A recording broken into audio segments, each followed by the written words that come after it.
From the heart of Broadway, across the nation and around the world, it's The Late Show with David Letterman.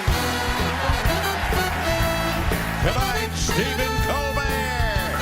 Good Morning America, Robin Roberts. And music from Khalees. Plus Paul Schaefer and the CBS Orchestra. I'm Alan Calder. And now, former reality star turned DJ, David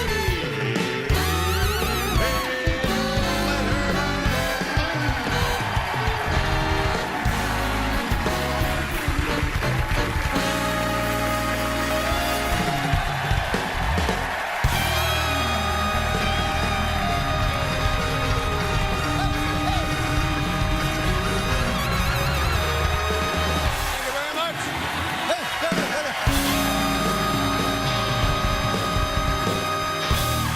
Thank you. No.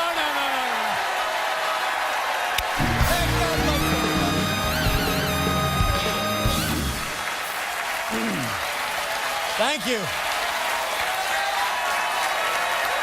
What? Okay, hey. Let me ask you a question. Did you see a guy run across the stage? Hallucination. No. Who? No. I mean, I see nothing. who do you think that was? Yeah. Hey. All right.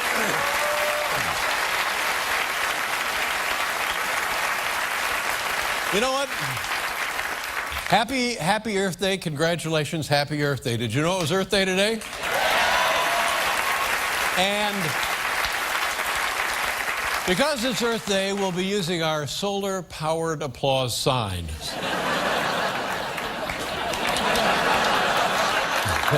You know who is... Come on. Charlie Sheen is a big Earth Day celebrator. He celebrates every year. He was out picking up trash. Thank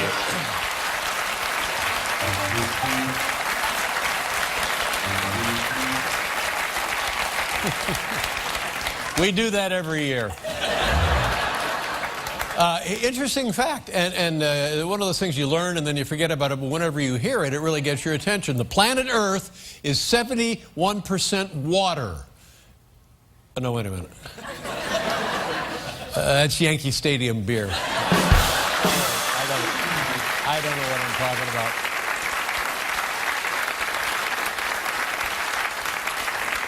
We have a special segment for you folks today. It's called Way to Go Earth. Now, this is going to be very quick.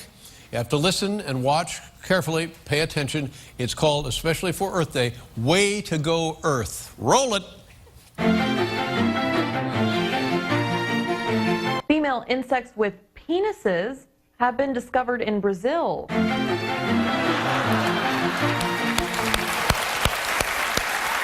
They got that going on.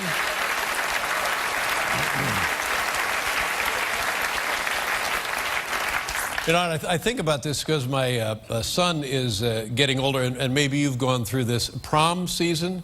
You know what I'm talking about? Yes. Yeah. And it used to be a simple little ritual of high school and so forth, but now it's a huge production, and it brings back horrible memories for me. Because I went nuts, and I saved, and I saved, and I saved. And listen to what I did. I hired a limousine and a driver.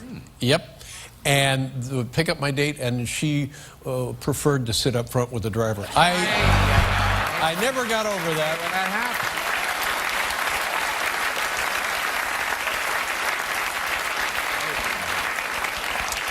Guess who's on the program tonight? Stephen Colbert is here, ladies and gentlemen. He's here. He just dropped by to sign the lease.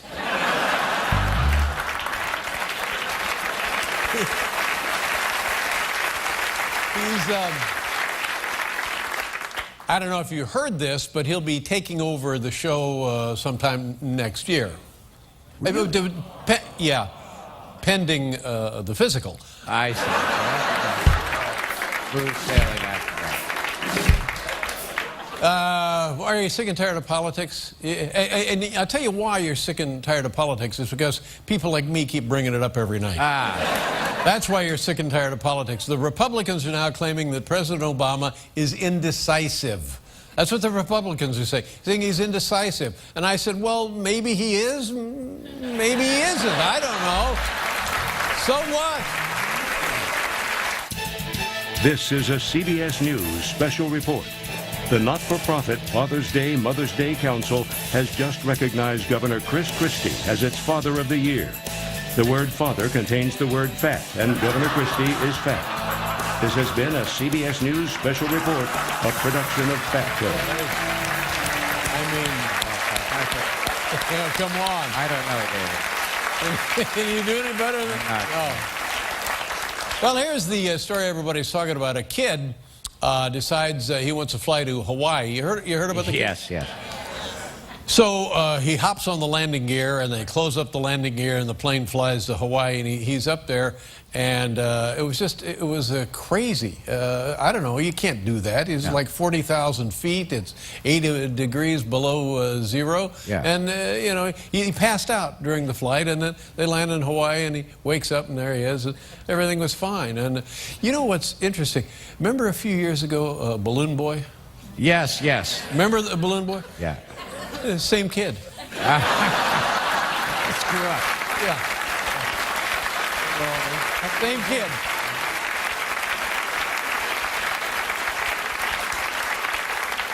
And they said, no, wait a minute. Why didn't you just, he said, it's expensive. And they said, well, why didn't you fly coach? And he said, well, you know, landing gear, more leg room. More leg room.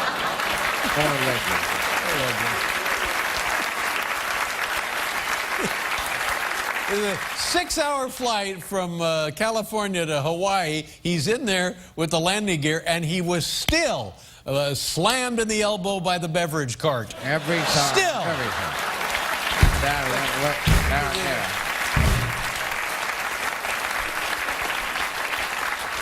Well, the folks at China are at it again. They are outlawing pornography on the Chinese pornographic websites there on the Chinese internet. The Chinese have shut down the pornography because they say it's bad for kids. Oh, come on. Yeah, bad for kids. Working 20 hours a day in a factory, not bad for kids. Fine. That's not a problem. Wow.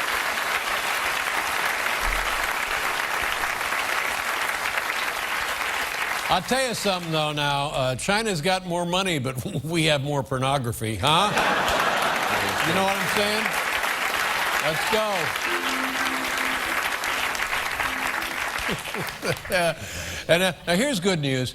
Scientists have come up with an ice cream that contains Viagra. This is great.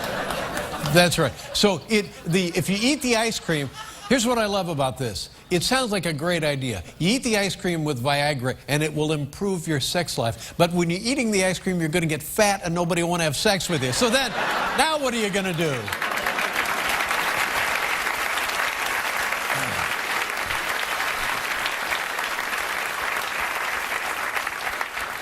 What if you're in China? It has nothing. So anyway, they have the ice cream with the Viagra in it, and I say, well, goodbye, Mr. Softy. That's what I say.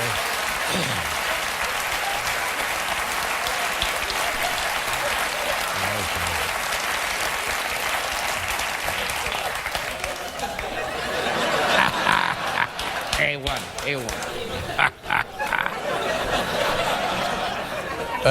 Yesterday at the White House, they have the annual Easter egg hunt, the annual Easter egg roll, and it's a lovely thing. And kids get to come, and President Obama's there, and they have it on the lawn. And President Obama actually, I think, read a little story to the kids, which is a very cute little. Here, we have footage of him reading to the kids. Watch. 6 months ago today, a big part of the Affordable Care Act kicked in as healthcare.gov and state insurance marketplaces went live. So anybody who was stuck in line because of the huge surge of demand can still go back and finish your enrollment. 7.1 million.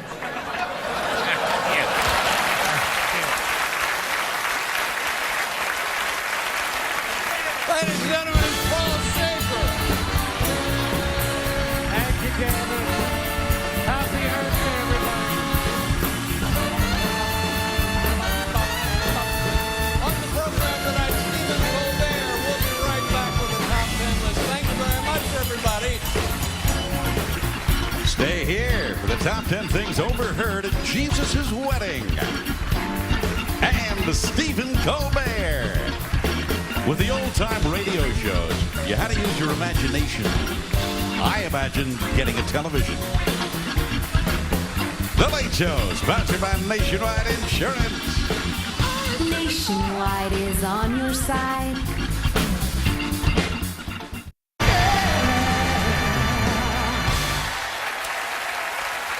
Ladies and gentlemen, here's tonight's top 10 list. Let's try this.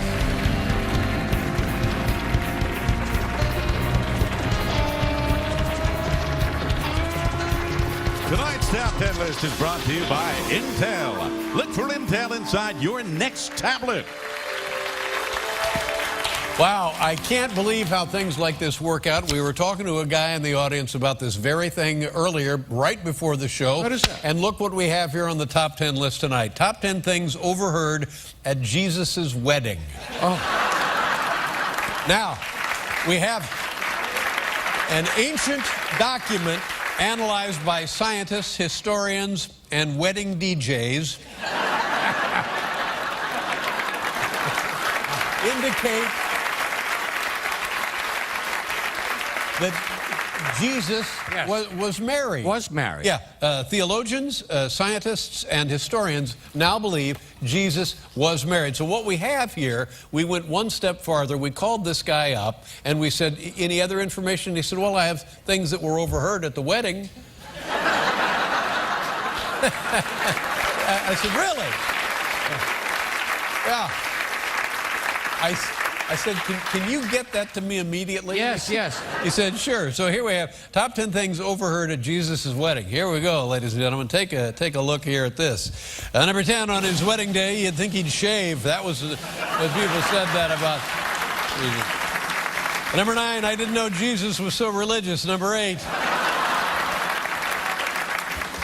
Look out, here come the lepers. Awful, isn't it? Awful.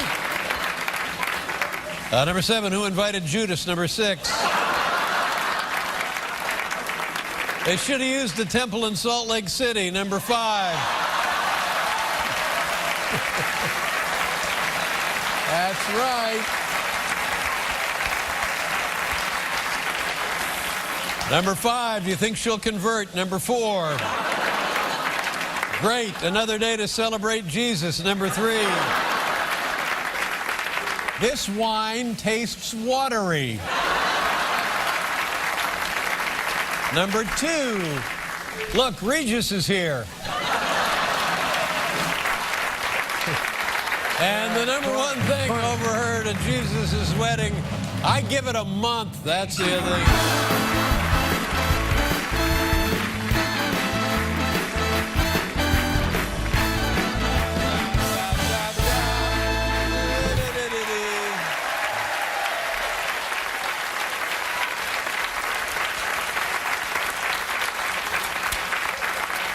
We're all going to hell.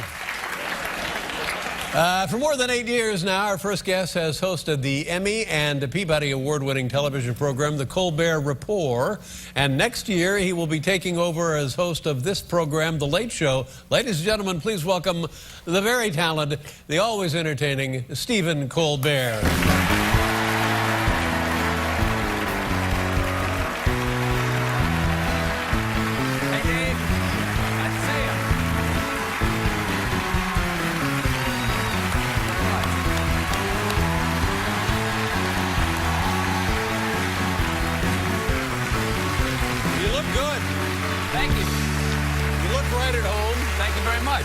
Thanks so much.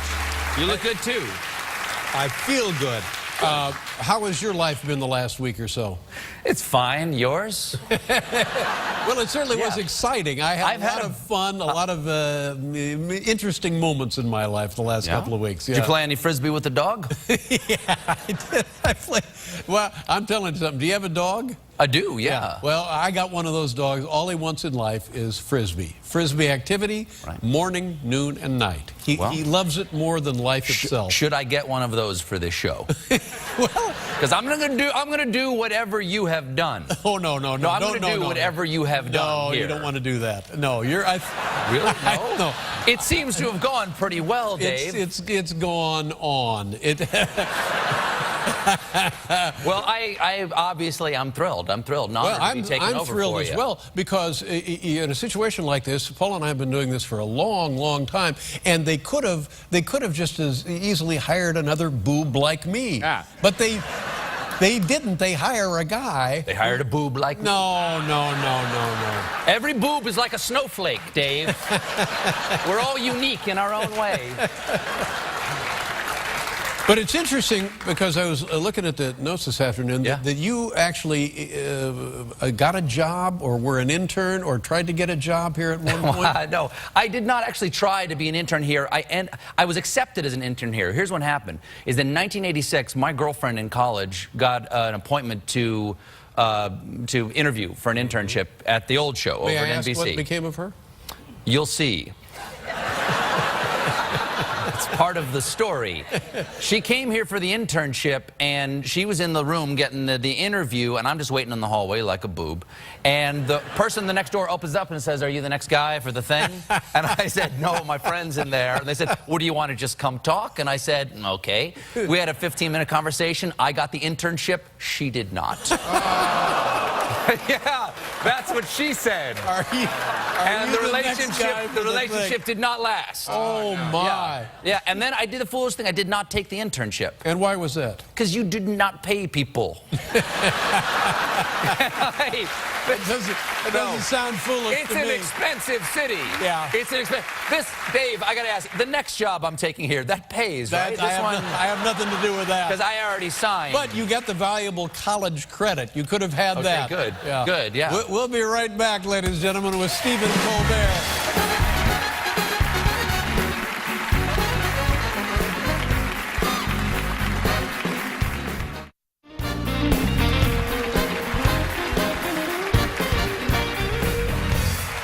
Now, I like to... Yes, sir. Yes, sir. I have a family, you have a family, and because I don't know what I'm doing with regard to parenthood and a family, I like to compare my family activities with your family activities. And the last time you were on, you and the whole family had gone bungee jumping. Now, I know it wasn't in New Zealand, but it was just your son, and your wife went shopping. We all had the opportunity. Only my 9-year-old jumped off a cliff. That's right. But the part that I like is your wife went shopping. She said, let me know how it goes. Do a head count at the end of the day. I'll be at the mall. Yes. What is the family doing now? Anything recent, anything new, anything coming up that we should know about? They're getting ready for me to hang around too much. Because I've got my show for the rest of the year, and then there's, I don't know, when are you leaving? I don't know. I should have asked. Because the thing is, they get nervous.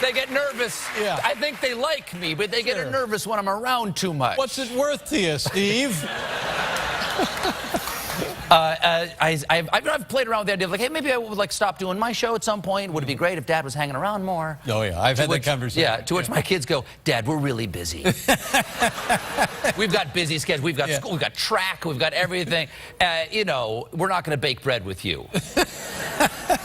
So we don't have anything big coming up right now. Now I know you've taken these incredible ocean races sort of thing, which is not strictly speaking a vacation, but they're adventures. No, they're dangerous. Yes. They're manly vacations. But are you a guy who vacates well? Do you relax? No, I do not. His thing is, I don't know why you do comedy, but it's not because everything's all right up here for me. And I don't, it's not a normal thing to do with your life. Right. And I mean, it's more dangerous than bungee jumping, deciding to do this for a living. And, but I don't have the constitution for hardcore alcoholism. And so I have to tell jokes all the time, Right. or I go a little insane. Have you I had tried- last week off, and it didn't go well. Have you tried the alcoholism at all? Have you I given get it a sleepy. You I get get a little sleepy. sleepy and doze right off. If I had more muscle mass or something like Yeah. that, I might be able to process the Now, vodka. I remember Yeah. a few years ago, you Yeah. actually were physically injured doing your show. You busted a wrist or something. Yeah, I broke my What wrist. was that exactly? I was coming out, I was tired. It was after a long run, and I had brand new shoes. I have rubber on the bottom of my shoes now. I used to have nice leather bottoms to my shoes because I came out and ran around slapping the audience's hands before the show started, getting all excited, get everybody all jacked up. And, you know, hey, it's showtime, Dad's here. We don't And do that. I don't. You I don't? don't do that here. You don't jack people I don't up? do that. Should I not? No. It's all yours. Should I stop? No, no. Should I stop? If you've invested in the shoes, keep doing it. I've already got the rubber. You got the rubber. No, I sold. want ass over tea kettle backwards and landed on my wrist. Yeah. And then it was the night before my vacation, a 2-week vacation, and I was positive I had broken my wrist. Yeah. And I didn't want a cast, so I didn't go to the doctor for 2 weeks. And then finally got a cast. Didn't work out well. So you walked around on vacation with the family with a busted wrist. I built a boat with a busted wrist. I've showed you pictures of the boat I built. I built that with a broken wrist, because that's what I bring to comedy. I bring grit, I mean, honest to God. stick-to-itiveness.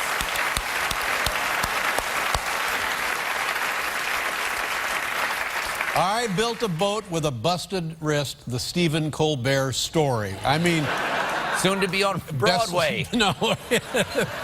Times bestseller. Wrist. Yeah. Do you have your phone ready to go? Oh, hell yeah, at all times. You and me, of Yeah, course. sure. Can we do a selfie? Is this still what people do?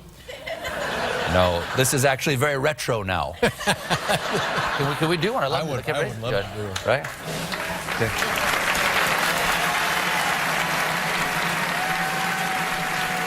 There it is. Thank you, Dave. Thank you. Thank you. Now, you have a writing sample that you submitted to the show?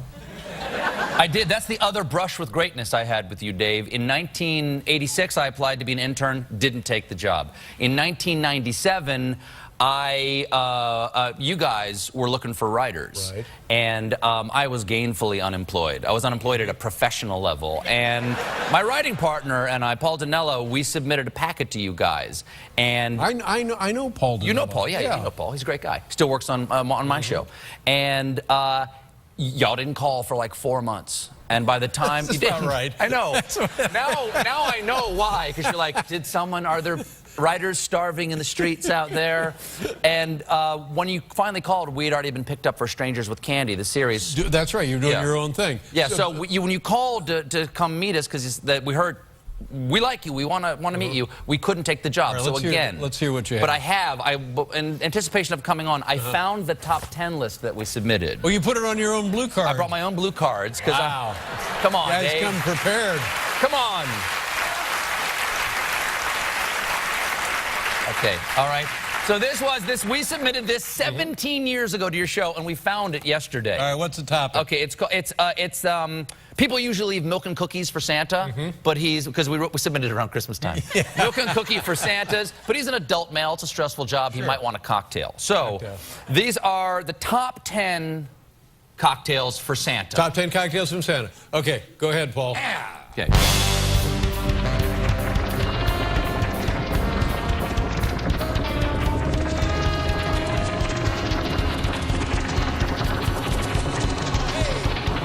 Wait a minute.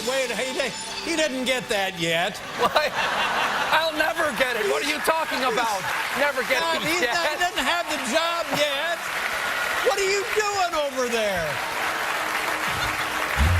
Good heavens. Don't let the door hit you in the ass. Thanks a lot, Dave. Make him feel at home. Okay, this is top 10 cocktails. You can, for Santa. Anton, you can get in on this. Oh, all right. All right. Top 10 cocktails for Santa. Okay, number 10, the Rusty Blitzen. It's 1 ounce of scotch, 1 ounce of Drambuie, twist of venison. Twist of venison. Number 9, Mama said nog you out. 3 fingers of eggnog, 1 finger of ether. Parumpa Pump Rum, open can of fruit cocktail, add 2 ounces of rum, enjoy responsibly. Vodka giblet, 1 part vodka, any part turkey organ. I don't think you would have hired me at this point. Again, 17 years ago. Number 6, Scrooge driver, grain alcohol, and regret. That's all right. I like that. Number 5, no room at the gin. Chill martini glass filled with gin until there is no room for anything else. Number 4, on Comet, on Cupid, on Dasher wine spritzer. Number 3, king of the juice. Any available juice, any available liquor, wedge of matzah. Number 2, Jack Frost, equal parts Jack Daniels and Snow, seasonal. And the number 1 cocktail for Santa, Silent Night Train.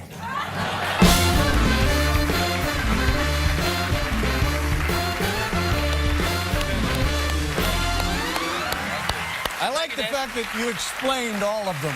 All of the jokes have been explained. You don't explain your jokes, we Dave? gave up on that back in '97. Ladies and gentlemen, here he is. It's the new kid, and you can see him now currently on the Colbert Report, Mondays through Thursdays. Always a pleasure, my friend. Thank you, Good Dave. luck to you and your family. Good luck with the show. Thank you, Dave. We'll be right back with Robin Roberts, everybody.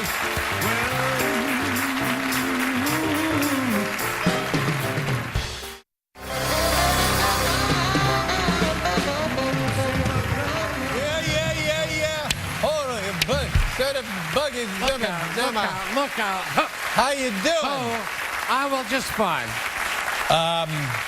When was the first Earth Day? When did they start Earth Day? Is it back in the 70s or something? I think so. 1970, was that? 1970, so this is Earth Day.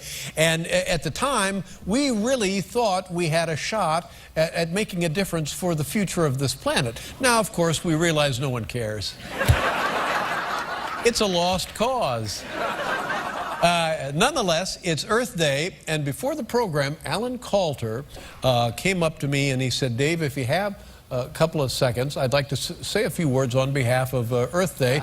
Alan, I think this is a great idea. It's all yours. Take it away. Alan Coulter, ladies and gentlemen. Thank you very much, Dave. Regular readers of my blog know that it's been a big month for the Alan Coulter Environmental Fund.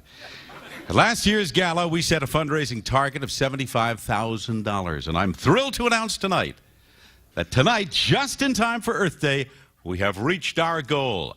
And thanks to your generous support, the Alan Coulter Environmental Fund can complete the next phase of its mission, installing a retractable cover on my pool. Now, this cover will insulate my pool on chilly nights, preventing heat from escaping and saving an estimated $40 a month on my energy bills. Wow. Everybody, happy Earth Day. Back to you, Duckface. Thank you very much, Alan. You're an awful, awful man. We'll be right back with Robin Roberts, ladies and gentlemen.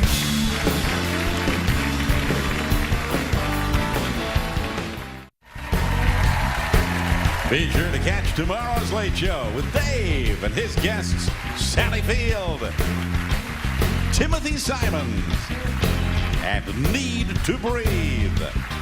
I'm still a little foggy from the anesthesia. I had my appendix removed in 1992.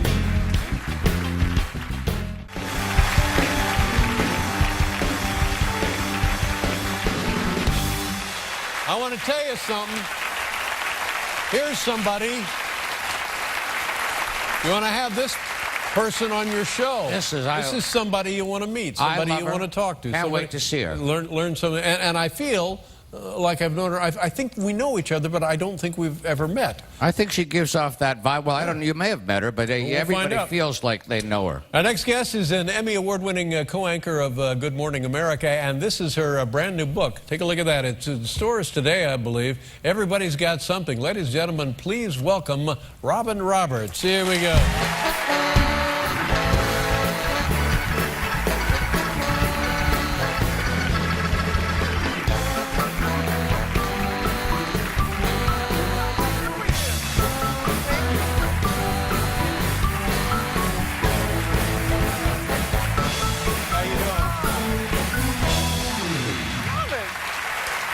Everybody's Got Something. Thank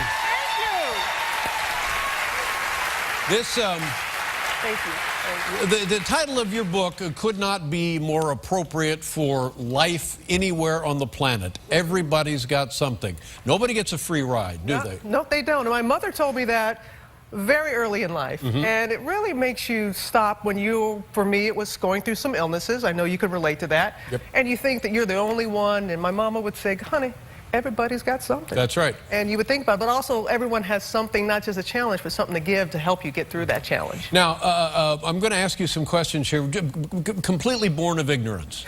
Okay. And just help me along. I will do that. The treatment for the breast cancer was radiation.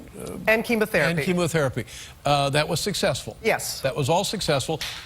Yes. And now, something else happens which I had never heard of. Nobody ever mentioned it to me. And everybody alive today knows somebody or several people going through treatment for cancer. I had never heard of this side effect caused by the radiation. What is it? I was the second person never to have heard of it. You were the first, I was the second. They don't tell you I didn't this. see that in the fine print. Yeah. But I want to make this abundantly clear. You face the challenge and the fight in front of you, and I wouldn't change a thing.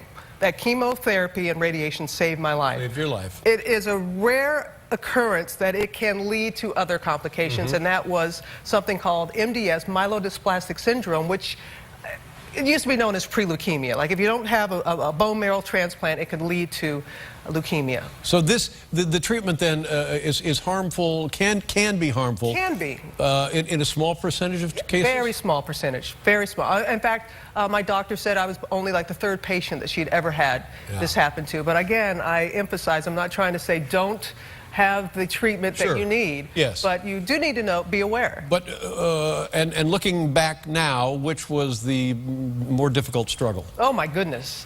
Not having any immune system, and that's what MDS led to. I had to have my immune system, and I'm glad you're asking this, because when I got outside of, oh, I'm going to still be here, it is fascinating what they are able to do is to completely deplete your immune system to the brink. And then my dear sister Sally, she had healthy stem cells that were compatible, and she was a perfect match, and so they insert her healthy cells into me. So I am, in essence, you're sitting here not just with me, but with my sister as well. Now let me...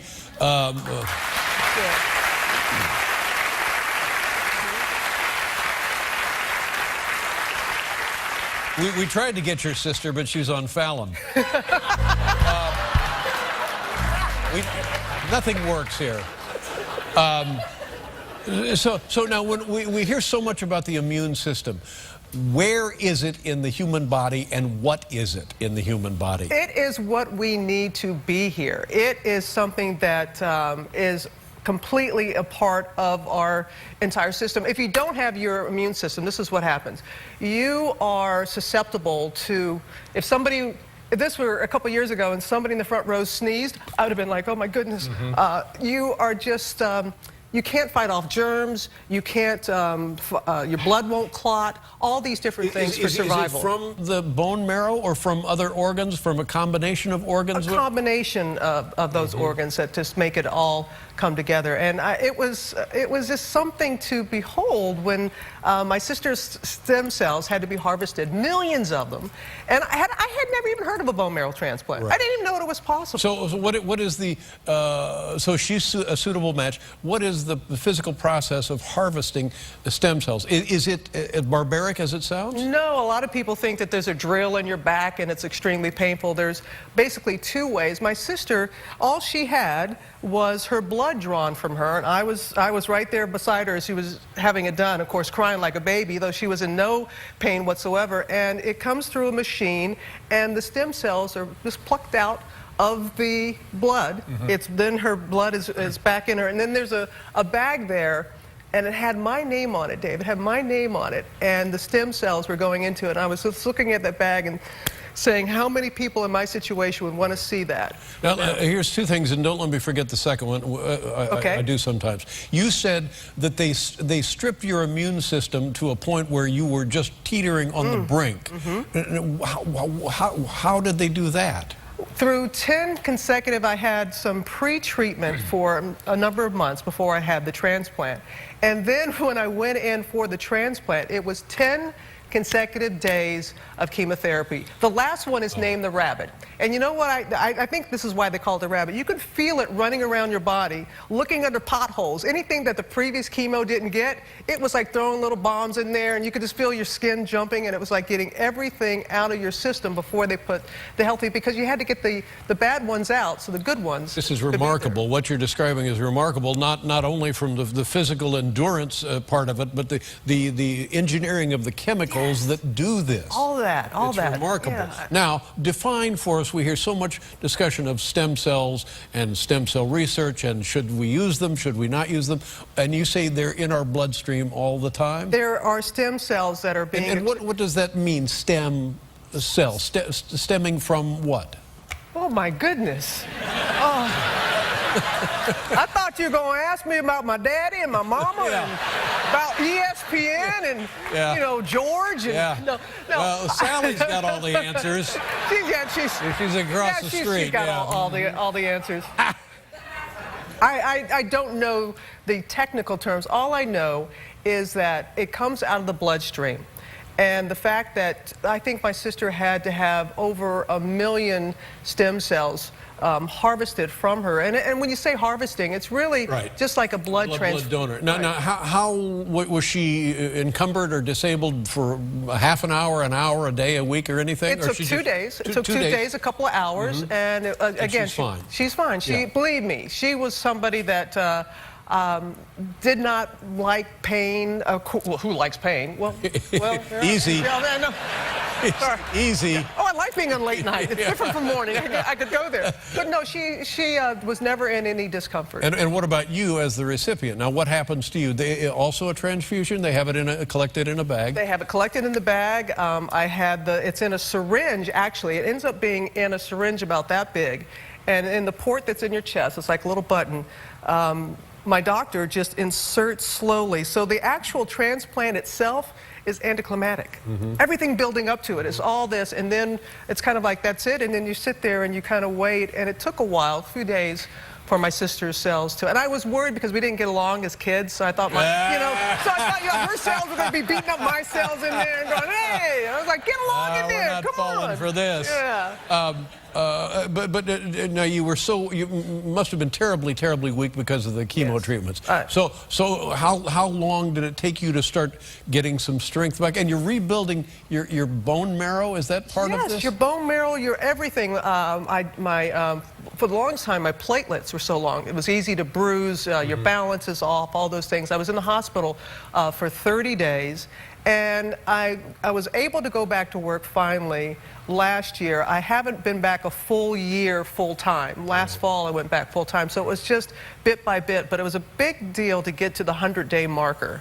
Now, the prognosis for the breast cancer is you have a 5-year window or something like that, and you're getting close to that? Yes, yes, that was in 2007. Yeah. So what about the prognosis for this? Are we all free and clear here now? Oh, well, I think that everybody's got something, and I'll just face it as I come. But right now, I can look at you and say I am healthier and happier than I have ever been. God bless you. That's all that matters. God bless you. Yeah. Wow. You're right. Everybody's got something. Robin Roberts, ladies and gentlemen, from Good Morning America. That's the book. We'll be right back.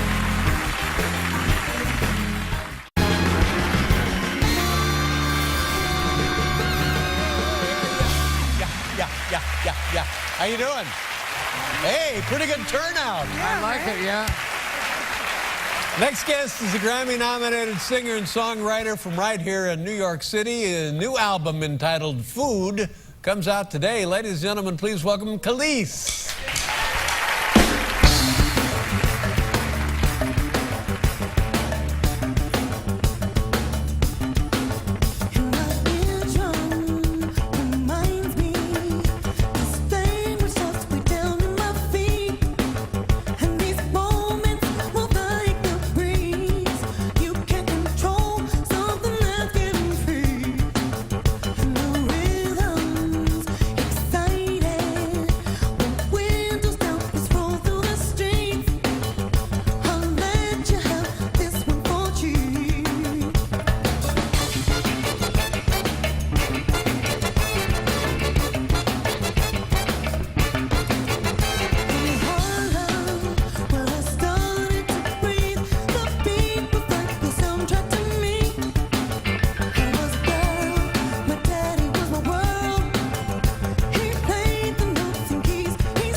That's all you want. Take a bow, my God, how about that? Whoa, delightful. Man, was that good. Fantastic. You should be on the show sometime. Kelis, ladies and gentlemen, the name of the album is Food. Beautiful. Thanks for watching. Good night, everybody. Now, stay tuned for Craig Ferguson. This is Alan Coulter speaking. Good night, everybody. Who's hungry?